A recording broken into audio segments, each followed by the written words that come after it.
Okay, so American filmmaker and former CEO of the Daily Wire, Long Ben Shapiro, is on his show, on Jeremy Boring's show, going to expose some maybe not so well known things about Tucker Carlson.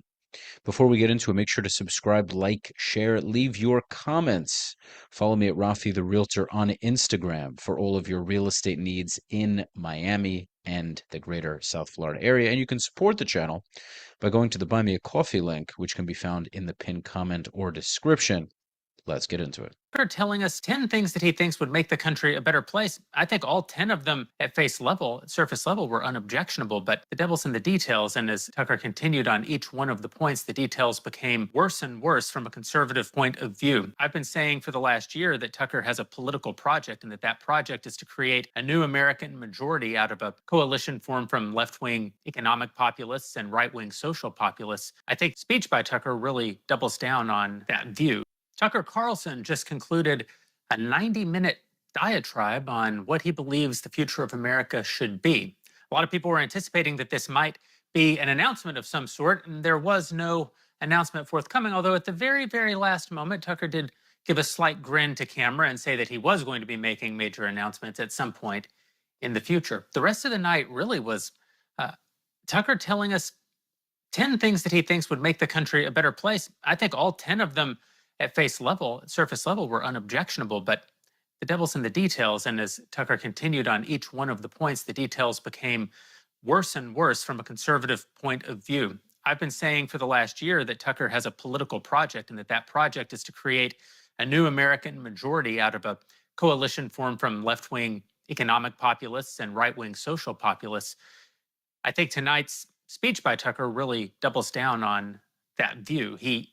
He clearly is engaged in trying to reshape the country. He didn't launch a third party tonight, but he alluded to a future third party and maybe even a fourth party, he said. He seems to believe that the system that we currently have, the post-war consensus as he refers to it, has failed Americans entirely. And the picture that he paints for the state of our country is particularly bleak. I don't think anyone would disagree with some of the broad criticisms that Tucker had for modern culture.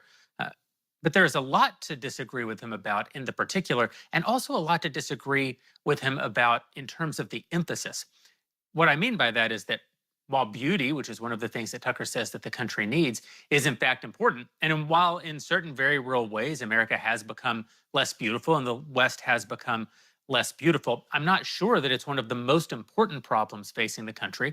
I'm not sure that there's a vast conspiracy behind it to break the souls of mankind and keep us in states of despair and gloom. It strikes me that it's far more likely that it's a product of a culture that's overly focused on efficiency, a culture that's been growing until very, very recently and needed to have architecture that could be thrown up much more quickly because of the incredible abundance that was being created by our system. And in some ways, architecturally in particular, it's because America uniquely stopped thinking about what buildings look like on the outside and prioritized instead what they felt like to work in on the inside. When you visit the beautiful Victorian architecture in Europe and some of the original office buildings from the beginning of industrialization, they are in fact quite awe-inspiring when you're looking at them from across the street in a park.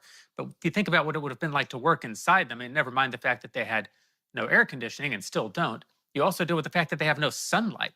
Whereas the American offices that were created in the second part of the 20th century were sort of premised on the idea that everyone working inside needed to have access to light, that there needed to be broad open spaces.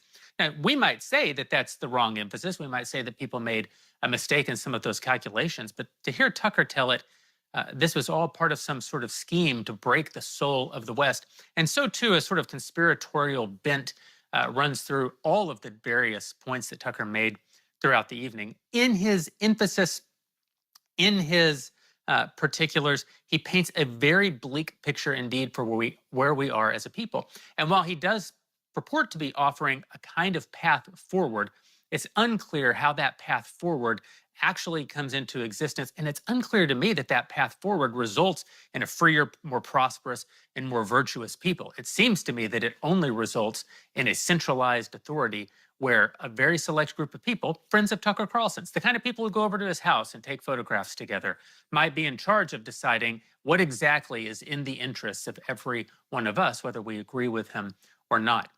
Is Tucker running for president? I've never known the answer to that, and I still don't. Is he launching a third party? He certainly seems to be. And many of the people who were at the meeting last week, in which apparently this third party was the topic, uh, today spent their time saying that Tucker not only should be the leader of that party, but should be the leader of the country. Now, it's very early for people who thought that Tucker might announce a presidential run tonight. JD Vance hasn't even announced for the presidency in 2028 and probably won't do so for 9 more months. It's not in the interest of the incumbent vice president to announce in January, for example. He wants to keep people guessing for as long as possible to try to keep people out of the field as they wait to figure out what he's going to do. So, of course, Tucker was very unlikely 18 months out from the presidential election or 16 months out from the presidential election to announce for the presidency. But he is certainly about a political project. Can a third party succeed in America? No, of course it can't. People who say that we should have 3 parties or we should have 4 parties are calling for a sort of European, they probably don't know what they're calling for, but they're calling for a sort of European style parliamentary system. Those are not better historically than ours at preserving individual liberty. The proof is in the pudding. We're still the freest country in the world, and most of the free countries of Europe are far less free than we. And our two-party system isn't accidental. It actually has a really moderating effect. I know there's this idea, and Tucker always puts this idea forward, that we have one sort of super party in this country, that the two parties don't disagree. In fact, he said tonight that all of their disagreements are manufactured to keep you thinking that you actually have choices, when in fact you don't, because they agree on every major issue and they don't really disagree about anything. Tell that, of course, to the various people like Donald Trump or Charlie Kirk, who were shot by members of the opposition political movement in this country. Tell it to Donald Trump, who had his house raided down at Mar-a-Lago by the party that was in power, the Democrat Party, while he was a former president in that little period where that was true. Of course, there are two parties, and of course, they have very different ideas, but they do moderate one another, because one of the nice things about a two-party system is it forces every idea into one of the two buckets, which means that some of the worst ideas, they don't always fail to gain traction, but they often fail to gain traction. That's actually a protection that we have from our two-party system, but it opens up the two-party system to just this sort of complaint that because it moderates some of the most extreme voices over time in either one of the various parties, that somehow that means that it's really a consensus, it's really a one-party state, when nothing could be further from the truth. But all of that is intended to make you feel despair. It's intended to make you manageable. It's intended to make you have revolutionary ideas. It's intended to make you tear down the system that is, or at least to support people who promise to tear down the system that is in favor of this new system that they promise will make things more fair, more equitable, more beautiful, that will somehow restore sovereignty, although it was very unclear to me what Tucker meant by that. He said very little about liberty. He said very little about security. In fact, he seems to say that all talk of security is just a way of keeping you in the clutches of warmongers who are profiting off of murder, and that is the word that he used, all around the world. Only one time has a third party worked in the country. We're going to get into that. It's the formation of the Republican Party, and it was a very unique set of circumstances. But what a third party might, while it might fail to elect a president, it could very well succeed in continuing to sow division and chaos on the right. And I think that's the entire point. There are foreign interests who want exactly that, of course, and Tucker, whether wittingly or unwittingly, is doing their work for them. Last week, Tucker Carlson sat down on his show with a woman who has been publicly accused of working for Russian intelligence. When Tucker brought up the accusation with her, she, of course, denied it. That's not the interesting part. The interesting part is Tucker's reaction. He said, quote, "I just want to say out loud, I don't care." He doesn't care if one of his guests is actually an asset for a hostile foreign government. Yeah, of course he doesn't care, because Tucker Carlson has properties in Qatar, I believe, and he supports Russia, so it's not a surprise.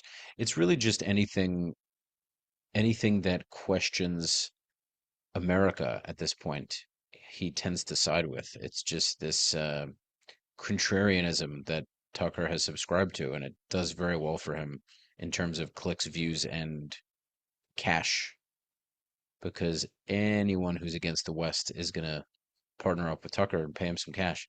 People really will do anything for money. It's unbelievable.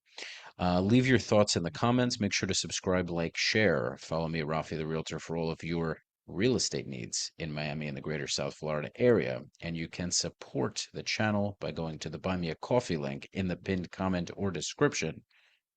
Until next time, peace.